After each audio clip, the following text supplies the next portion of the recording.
Hey there hunters, Lord here, back with another Monster Hunter Wilds video.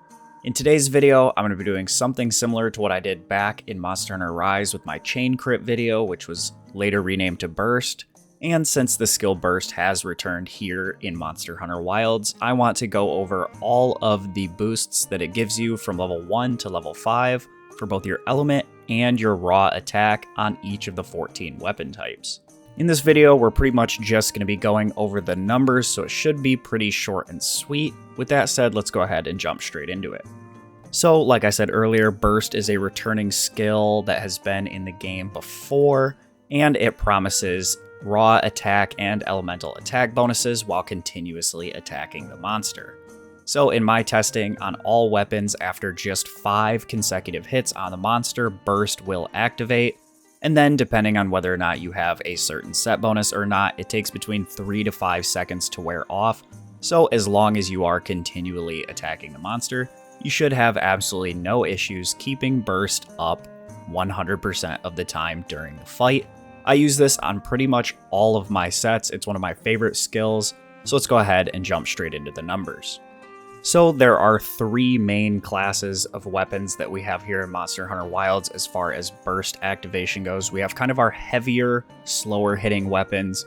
We have our normal weapons, and then we have fast elemental weapons slash bowguns. So as far as the elemental attack bonuses go on our heavy weapons, which are only Greatsword and Hunting Horn, at level 1, we get 10 raw attack and 80 element. At level 2, we get 12 raw attack and 100 element. At level 3, we get 14 raw attack and 160 element, and at level 5, we gain a staggering 200 element and 18 raw attack. Our next category of weapons includes longsword, sword and shield, lance, gun lance, hammer, charge blade, switch axe, and insect glaive. This is the biggest grouping by far, but all of these weapons gain 60 element and 8 raw attack at level 1. They gain 10 raw attack and 80 element at level 2, 12 raw attack and 100 element at level 3, 15 raw attack and 120 element at level 4, and at level 5 we gain 18 raw attack and 140 element. Then for our final class of weapons, kind of our lighter weapons, we will include dual blade, bow, heavy bowgun, and light bowgun.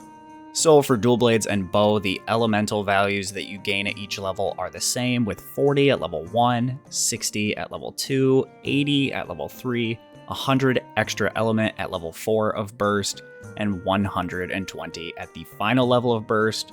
However, dual blades gets the same exact raw attack bonus as our middle class of weapons, being 8, 10, 12, 15, and 18 from levels 1 to 5. However, bow and the bow guns get a slightly lower attack bonus. The ranged weapons as a whole class get 6, 7, 8, 9, or 10, going from level 1 up to level 5 of Burst. Now, the only real issue with Burst is you have to be able to hit attacks very rapidly, and for that reason, the only weapon I don't actually use Burst on in most of my sets is Greatsword. Because you're focusing so heavily on charged attacks, it's not often that you're going to get 5 attack hits back to back to back without some sort of break in the middle, whether you're charging or going for an offset or a perfect guard. Greatsword is really the only weapon of the 14 that does not gain a sizable benefit from running Burst. But yeah, like I said, we're going to keep it short and sweet with this one. We're just going over some numbers. I did this so that way you don't have to. So I would definitely appreciate it if you would drop a like down below on the video. It's a totally free way to support the video and to let YouTube know to recommend this to other hunters. If you're new to my channel, new to Monster Hunter, or if you liked what you saw today and you want more data like this, or you're interested in sets for each of the 14 weapon types, all sorts of different guides for Monster Hunter Wilds, and a bunch of other information, then definitely consider subscribing to the channel. This channel, once again, is going to be the best place to find all sorts of content for Monster Hunter Wilds, and the best way to never miss an upload is to be subscribed. It's totally free, supports my channel, and you can always change your mind if you decide the content just isn't for you. With all that being said, I want to wish you guys all a great day and happy hunting.